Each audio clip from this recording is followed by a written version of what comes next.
Las ciudades cambian cuando las ideas se dicen en voz alta. Esto es En Voz Alta, un podcast del Centro de Investigación C-Transmedia. Hoy desde el Bar La Bohemia, un sitio icónico de Manizales donde hablaremos con Gabriel Gallego Montes y su historia que conectó territorios, el cable aéreo más largo del mundo. Bueno, profe, bienvenido al podcast de C-Transmedia. Estamos en la temporada 4, que lleva como temática En Voz Alta, en la que la idea, pues así como muy resumidamente, es buscar esos proyectos que se están llevando a cabo en la universidad y que pueden ser muy interesantes y que nos gustaría que la gente conociera. Y pues por eso lo traemos aquí a usted hoy. Y primero, pues que todo me gustaría que empezara como contándonos un poquito cuál es su perfil, cuál es su trayectoria, su nombre completo y bueno. Ok, Santi, muchas gracias por la invitación. Bueno, yo soy profesor de planta de la Universidad de Caldas, estoy adscrito al Departamento de Estudios de Familia, llevo ya 26 años como profesor titular pues, de la universidad y pues mis intereses investigativos han girado alrededor de muchos temas. Especialmente yo me he dedicado a la agenda de género, estudios de familia, pero siempre he tenido como una fascinación, diríamos, personal, una cosa de eso que todos los seres humanos tenemos como agendas académicas, pero también tenemos cosas que nos llevan como al espíritu, cosas como, que son como de tu propia agenda como ser humano. Y he tenido que ver con el tema de los asuntos patrimoniales y de historia. Yo personalmente tengo una afición por el tema de los museos. Siempre me ha gustado el tema de los museos, el tema de los objetos antiguos. Yo soy un coleccionista de chécheres viejos, como dicen en mi casa, y de estas cosas. Y resulta que, como eso es una cosa personal que no tiene que ver mucho con mi agenda de trabajo en la universidad, en el año 2020, cuando empieza la pandemia, empezamos a hacer un trabajo, también a propósito muy conectado con mi historia de la familia, con la historia de mi propia familia, acerca de lo del cable aéreo, de lo del proyecto del cable aéreo Manizales-Mariquita, en el cual mi abuelo había trabajado.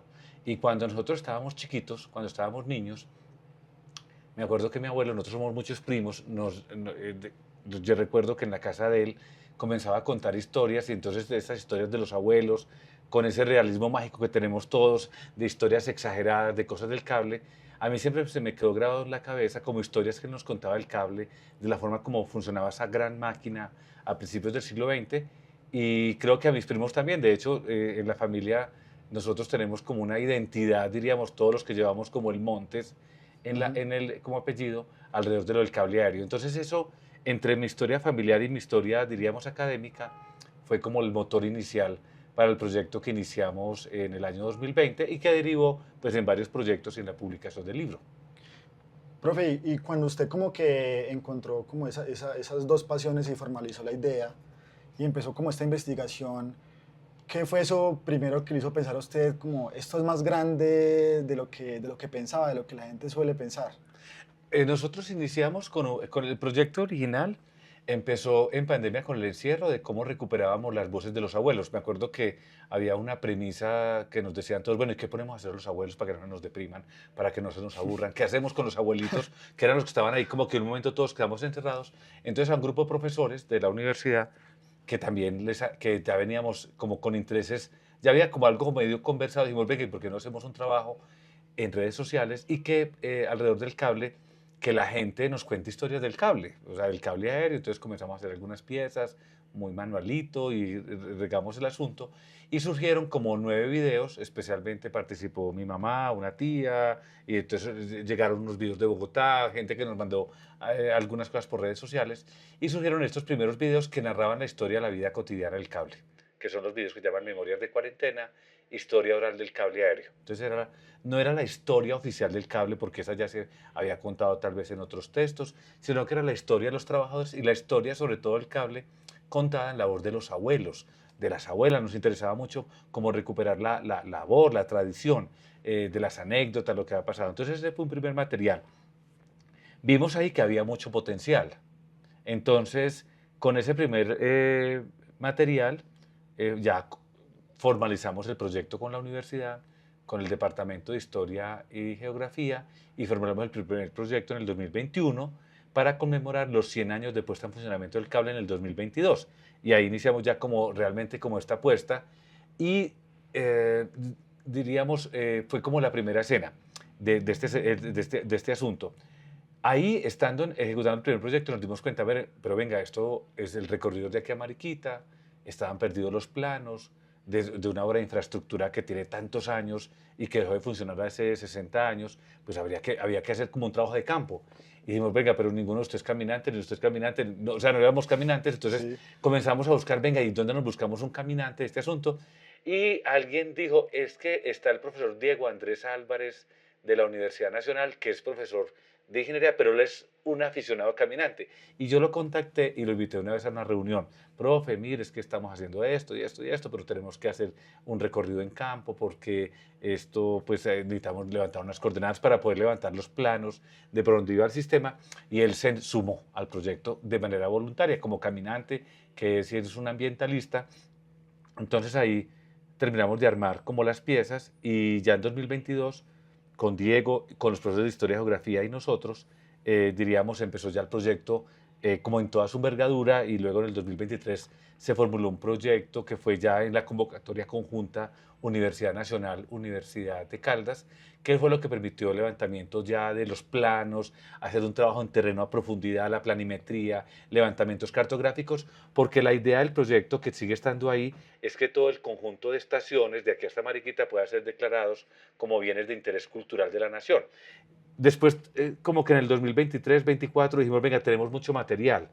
¿Qué generamos de estrategia de apropiación social de conocimiento? Y fue cuando llegó Transmedia, que hicimos, nos sentamos en 2024 a mirar productos, bueno, qué podemos hacer, y surgió la idea original del libro, o sea, como Ujú. que una idea del libro, pero también en la idea del libro teníamos como una idea, pero no sabíamos cómo por dónde encauzarla, que además generara un buen impacto, bueno, lo del libro, el plegable que hicimos de las aves y otros productos que se fueron desarrollando como para lograr procesos de identidad en el territorio y que la gente se apropiara como de todo este proceso. Profe, hay como dos cosas como retomando ideas que usted ha mencionado. Eh, como como que coincidencia que justamente usted encontró las voces de los mayores en este momento que todavía se cuenta con gente que logró vivir esa experiencia, Ujú. que pues póngale que por el propio ciclo de la vida de aquí 10 años, 15 años, a lo mejor esas personas ya no están entre nosotros Así es. y no se pueden tener como esas memorias de forma tan directa.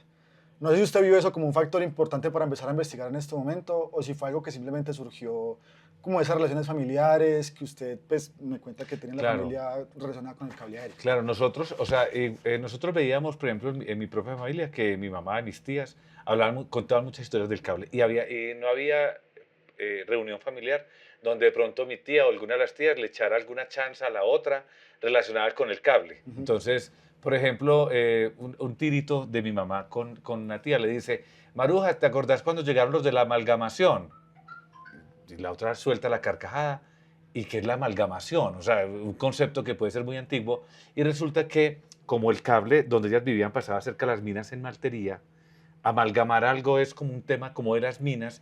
Y resulta que donde hacían ese proceso en las minas de oro de arriba en la parte alta de Maltería, que quedaba a un lado de Miraflores, habían unos muchachitos allá que vivían en esa zona donde les llamaban la amalgamación y, y como diríamos hoy en día les tiraban las llaves a mi mamá y a mis tías cuando estaban chiquitas. Ajá. Entonces, como que iban, pero a ellas no les gustaban mucho esos muchachitos, entonces iban a hacer la visita y entonces ellas los pusieron los de la amalgamación. Entonces cuando dicen, ¿te acordás de cuando llegaban los de la amalgamación? Es hablando como de todas las pelatunas que Ujú. tenían alrededor de estos niños. Entonces, todas esas historias en voz de los abuelos, diríamos, nutren mucho, diríamos, como la comprensión de algo, más allá como de la historia oficial, de la historia oficial, de la historia de, diríamos, de la infraestructura, etcétera, sino que realmente lo que le da sentido como a la vida cotidiana, que Es era lo que nos que, interesaba a es nosotros. que es muy importante porque yo creo que para la gente de mi generación el cableadero siempre se ha sentido como algo muy lejano, Exacto, como algo pues que ocurrió y pero pues ya es de la historia pues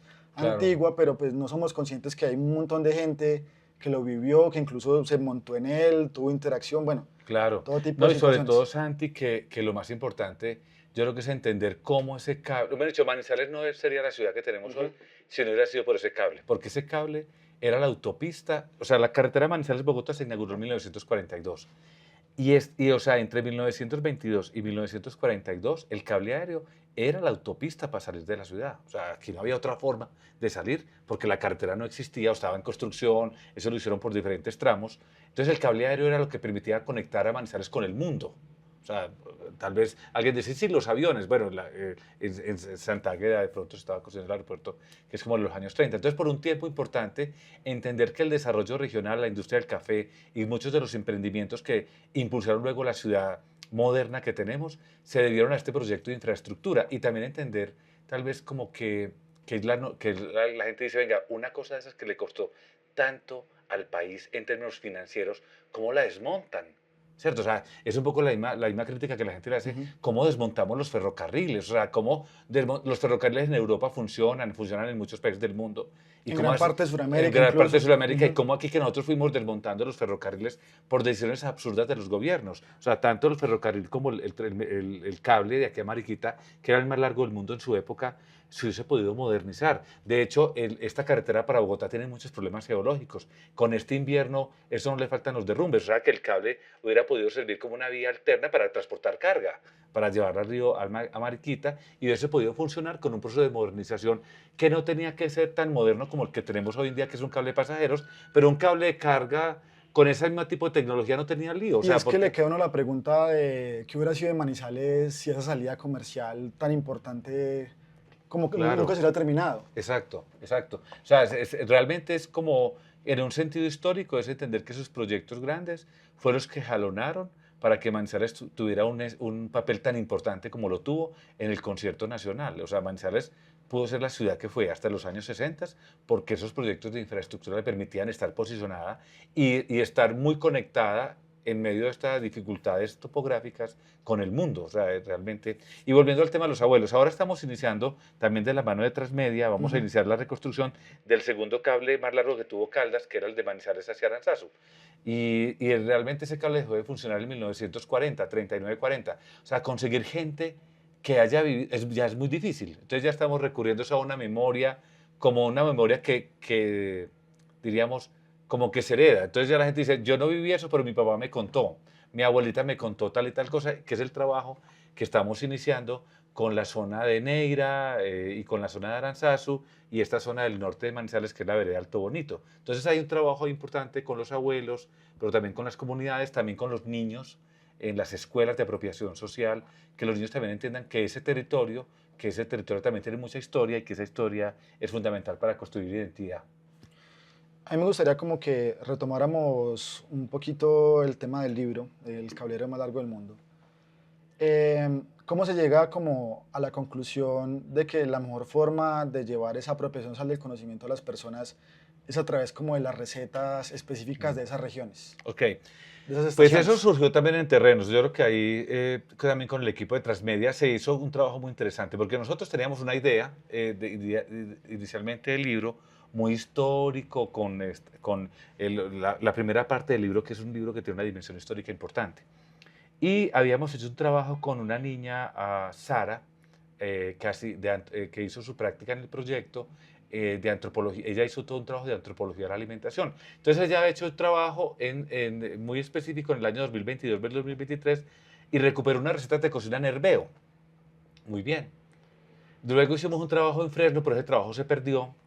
Y entonces Sofía y yo, y aquí con Daniel y con Andrés, luego dijimos, venga, ¿y cómo logramos ese trabajo que se hizo, que fue un trabajo tan bonito, cómo logramos articular la memoria que hay en la cocina con la identidad de los territorios y a su vez con la identidad del cable? Entonces fue cuando surgió la idea de recuperar el trabajo que se habían hecho de las 9 recetas de cocina en Herbeo, recetas de cocina que ya estaban listas, y cómo seguíamos ampliando. Entonces en Mariquita, con una amiga logramos 2 recetas más, para la zona de Mariquita. Luego en Fresno recuperamos algunas de las que se habían perdido. Y el trabajo importante, diríamos más fuerte, lo hicimos para Manizales y Villa María, que no habíamos hecho el trabajo de receta. Entonces fue todo el trabajo de concertación, ahí también el trabajo se hizo muy rápido, cómo logramos concertar con la familia, con la comunidad, hacer el trabajo directamente en terreno. Y sobre todo como que la receta estuviera en contexto. Por ejemplo, la receta que hicimos en Miraflores, con la señora que vive en la estación, o sea, que vive en la estación, y ella específicamente dijo, yo quiero hacer es un sudado de pollo, además muy con su técnica tradicional, pero era la señora que vivía ahí. En Laguneta, por ejemplo, si bien no vive gente, logramos que en la vereda arriba, en la Laguna Negra, la familia de ahí nos prestara como la escenografía, dado que es un sistema de páramo, y una receta muy tradicional que es la changua paramuna. Entonces, creo que ahí logramos articular las recetas, que es lo que del libro gustan como dos cosas.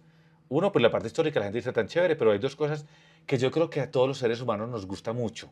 Uno son las fotos antiguas. O sea, ver fotos genera todavía mucha fascinación. Y además que es un archivo al que tampoco es tan fácil acceder. Exacto. Entonces las Ujú. fotos o sea, todavía, porque tú ves una foto y la gente dice, ay, venga, ¿cómo así que esto pasó? Que esto era así. Hay fotos, por ejemplo, que muestran el cable aquí arriba y se ve el Morro San Cancio y le dice, ay, así era Palermo, porque se ven todas esas montañas de lo que hoy en día es Palermo.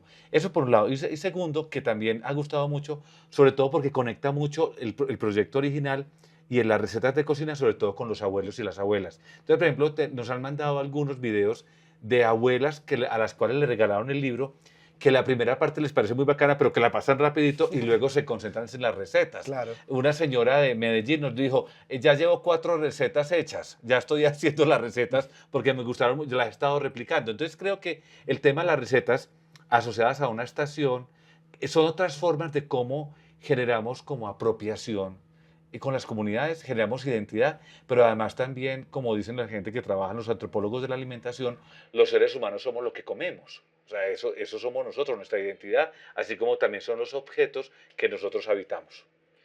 Ya pues como para cerrar y como última pregunta, de esos proyectos que ya se han desarrollado, como lo fue el plegable, el libro del cableadero más largo del mundo, el que se planea hacer ahora sobre el cableadero Del norte. del norte o el centro de interpretación, Mm. además de todo lo que ya hemos conversado, como, ¿qué más le gustaría a usted que la gente aprenda, que se lleve de esta historia del cableadero?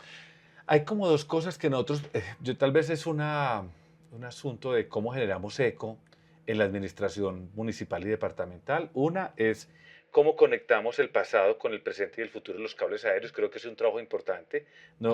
Actualmente tenemos 3 líneas de cables aéreos, pero cómo conectamos ese pasado de la ciudad con el cable aéreo. Nosotros estamos, en el libro de hecho se propone, hablamos de que Manizales como una marca de ciudad, y yo creo que eso hay que potenciarlo. Manizales capital mundial de los cables aéreos, porque Manizales hace 100 años fue la capital mundial. De ninguna ciudad en el mundo salían tantos cables aéreos como de Manizales. O sea, 102 kilómetros salían de cables aéreos de la ciudad. Entonces eso le permite a la ciudad construir una marca de ciudad. Y yo siento que con eso, pues tal vez como haciendo un poquito de marketing territorial. Si yo, por ejemplo, vuelvo a una marca de ciudad, yo me sueño, y que eso salga, yo sé que mucha gente vendría a hacer más turismo del que tenemos actual. Y el turismo, además, es un dinamizador económico muy importante. Si la gente dice, ve, Manizales fue la capital mundial, y uno pueda contar eso, pero a su vez empalmar esa historia con el futuro. Entonces usted ya luego le da un recorrido por esto, que la línea 3 que tiene una escenografía muy bonita y Villa María y no sé qué. Eso es uno. Y con la gobernación es hablando de Caldas Territorio de Cables Aéreos, dado que Caldas, por lo menos la zona centro-sur de Caldas y hasta Aranzazu, estuvo también muy interconectada por esos cables aéreos. Y creo que a partir de ahí, sobre todo pensando en dinámicas territoriales, qué tipo de emprendimientos se generan. A mí personalmente, pero lo digo yo por la fascinación que tengo yo, Ujú. Santi, de cosas, a mí me preocupa mucho que la ciudad, por ejemplo, no tenga un museo de historia.